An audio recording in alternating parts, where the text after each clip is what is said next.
SanDisk SNDK Beginner's Guide. If you have ever bought a microSD card for a phone, dragged a portable drive in your backpack, or stored a video game on a console, there is a real chance the chip inside was made by SanDisk. Today we are going to walk through what this company actually does, who pays them, and why the business has changed so much in the last year. Quick note up front, this is purely educational, just learning about a business, not investing advice. So, what does SNDK actually do? SanDisk is what people call a pure-play NAND flash company. Let me translate that. NAND flash is the type of memory chip that stores data even when the power is off. It is what is inside the solid-state drive, or SSD, in your laptop and inside the storage chip of your phone. Pure play just means SanDisk only does this one thing, unlike rivals who also make other types of chips. The company packages that NAND into finished products and sells them in three big buckets. The first bucket they call Edge, that is PCs and smartphones. It is the biggest piece, about 62% of sales, roughly $3.7 billion in their most recent quarter. The story here is that newer phones and laptops have AI features built in, and on-device AI eats memory, so each new device tends to ship with more storage than the old one. The second bucket is data center, about 25% of sales, or roughly $1.5 billion. These are the big enterprise SSDs that go into the warehouse-sized server farms owned by companies like Amazon, Google, and Meta.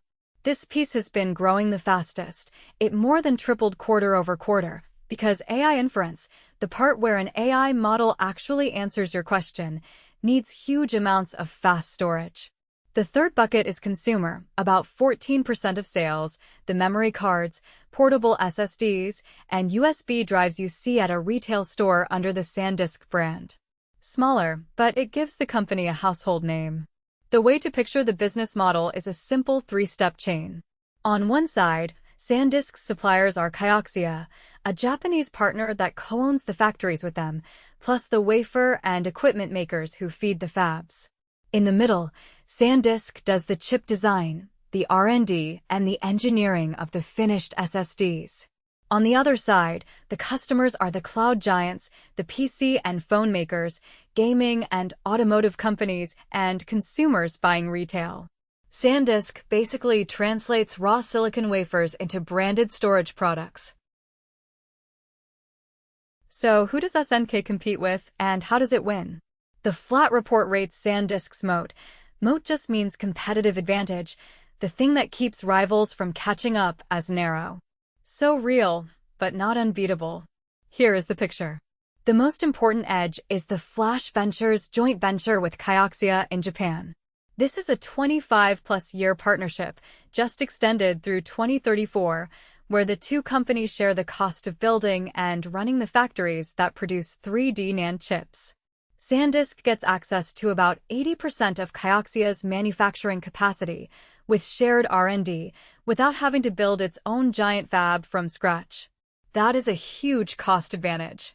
The catch is that Kioxia is also a competitor in the same market, so partner and rival at the same time. The second edge is the SanDisk brand itself. In consumer flash storage, SanDisk is the #1 global brand. That gives it shelf space, retail pricing power, and a consumer business worth about $2.3 billion a year. The weaker side is that consumer flash is more commoditized, a fancy way of saying customers mostly care about gigabytes per dollar, and Samsung competes hard on price. The third edge is a newer one called NVM contracts, new business model agreements. These are multi-year deals where big customers commit to buy a defined quantity of bits, sometimes years in advance, with cash prepayments and bank guarantees. SanDisk has signed 5 of these, and they already cover more than a third of next year's output. If they hold up through a cycle, the business looks less like a commodity, but if customers walk away when prices fall, the edge fades. The main rivals to watch are Samsung and SK Hynix, larger Korean players with bigger scale. What are the key drivers for the business over the past 5 years? 3 forces have driven the business since SanDisk separated from its former parent company. First, There is a giant AI-driven boom in demand for NAND. The forecasts for how many bytes the data center industry will consume keep getting raised. Analysts walked it up from the 20% range to the 40s to the 60s, and now to the mid-70% range for next year. AI inference, plus a technique called KB cache, plus newer agentic AI workloads that act on their own, all need cheap, fast storage at huge scale. As the report puts it, NAND is the only economically viable way to hold this much data. That is why SanDisk's data center revenue more than tripled in a single quarter. Second, SanDisk has the right technology at the right time. Their newest chip generation, called BiCS8, is a 2 terabit die, meaning each chip holds about 2 trillion bits, with strong performance in the QLC variety, the densest version of NAND. They have qualified next-generation enterprise SSDs at 2 big hyperscale customers, with more in line, and a high-density product nicknamed Stargate is starting to ship for revenue. Third, the company has been disciplined about supply.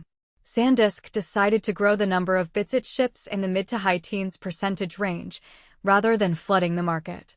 With AI demand running far ahead of that, prices have moved sharply higher, and SanDisk's gross margin, the percentage of revenue left after the cost of producing each chip, jumped from 23% 1 year ago to about 78% in the most recent quarter. That is the operational story behind the headlines.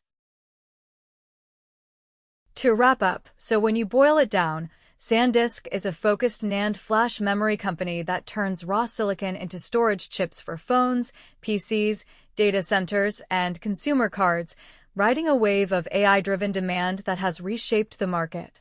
As a learner, the things to keep an eye on are the rollout of BiCS8 and the Stargate product in data centers, how those multi-year NBM contracts hold up if NAND prices ever soften, and how the partnership with Kioxia evolves over time. Again, this is purely educational, a way to understand the business, not investment advice. Thanks for listening.